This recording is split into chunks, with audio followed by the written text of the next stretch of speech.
تو مخدوم صاحب کے والد سید ملن اور ان کے والد سید محمود انہوں نے سنڈیلے میں قیام کیا. اس کے بعد مخدوم سید ملن کے بعد مخدوم والدیہ صاحب نے یہاں جب قیام کیا تو وہ سب سے پہلے مخدوم شیخ سعد صاحب کے مرید ہوئے. ان کے حکم سے پھر ملتان گئے ہیں تعلیم حاصل کرنے کے. 20 سال کی تعلیم حاصل کرنے کے بعد پھر وہ یہاں تشریف لائے. تو اس وقت مخدوم شیخ سعد صاحب کا وصال ہو چکا تھا. مخدوم شاہ صفی صاحب موجود تھے. مخدوم شاہ صفی صاحب سے وہ انہوں نے سند خلافت حاصل کی اور تا دیر وہ صفی پور شریف میں خدمت میں رہے. اور حضرت مخدوم شاہ صفی صاحب کے زندگی ہی میں ان کا مزار بن رہا تھا جس تعمیر میں مخدوم والدیہ صاحب بھی شریک ہوئے تھے. جب آپ تشریف لائے اور آپ نے دیکھا مخدوم والدیہ صاحب کام کر رہے ہیں تو آپ نے فرمایا کہ والدیہ جس صورت سے تم نے یہاں بنیاد مضبوط کی میں نے تمہارے خاندان کی مقبول یہاں محفوظ کر دی. اس کے بعد پھر آپ نے یہاں قیام کیا خیر آباد میں. اور خیر آباد میں جب تک رہے تو آپ کے بھتیجے جو تھے آپ کے بھائی تھے نصیر الدین میر نصیر الدین. ان کے 2 صاحبزادے تھے میر فرید الدین میر رکن الدین عالم. یہ دونوں حضرات کو اپنی نمائندگی کے لیے بیلگام و ملاواں بھیج دیا. آپ نے کہا کہ میں شیخ کی جگہ پہ آ چکا ہوں, میں اب یہاں سے خیر آباد نہیں چھوڑوں گا. اس صورت سے آپ کا چونکہ توکل اس قدر تھا کہ جس وقت دین الہی کا معاملہ پیش آیا تھا تو اکبر بادشاہ نے آپ کو طلب کیا تھا تو آپ آگرہ پہنچے.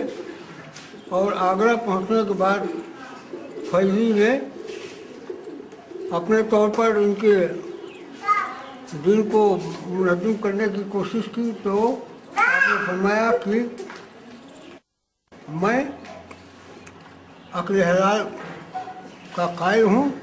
اس نے حرام جانوروں کا گوشت پکوایا لیکن اللہ تعالیٰ نے آپ کے قلب پر روشن کر دیا. تو آپ نے مخدوم ابوالفتح صاحب کہ آپ کے بڑے صاحب کے ساتھ میں تھے ان سے فرمایا یہ کھانا شاہ علیہ السلام نے منع کیا ہے, اس کو میں نہیں کھا سکتا ہوں.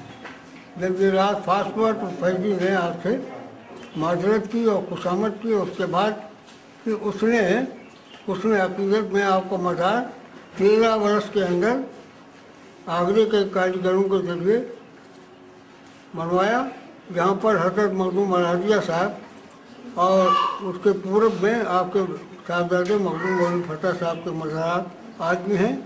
اور ربیع الاول شریف کی 4 تاریخ سے اور 7 تاریخ تک اس کا انتظام رہتا ہے. اتفاق سے میں 1956 سے یہاں صاحب سجادہ ہوں اور اس طور پر مجھے 55 برس ہو گئے ہیں. اور میرے دور سجادگی میں تعمیرات کا کام زیادہ ہوا ہے. وہ بھی صاحب مزار کے تصرف اور ان کی دعاؤں سے ان کے کمالات کا نتیجہ ہے. اور اس وقت میں 18 سال تو میں ریٹائر ہو چکا ہوں سرکاری ملازمت سے اور اب میں خیر آباد میں مستقل کام پذیر رہتا ہوں. اور اطراف میں بھی اہلیان عقیدت کے طرف جانا ہوتا ہے. بہرحال آج بھی جو رابطہ اور تعلق مخدوم پاک مخدوم شیخ سعد صاحب علیہ رحمت کے بارگاہ میں ہر سال عرس کے موقع پر اور دیگر موقعوں پر حاضری کا شرف حاصل ہوتا ہے. اور میری صرف ایک اولاد ہے جس کا نام سید عزیز الحسن ہے.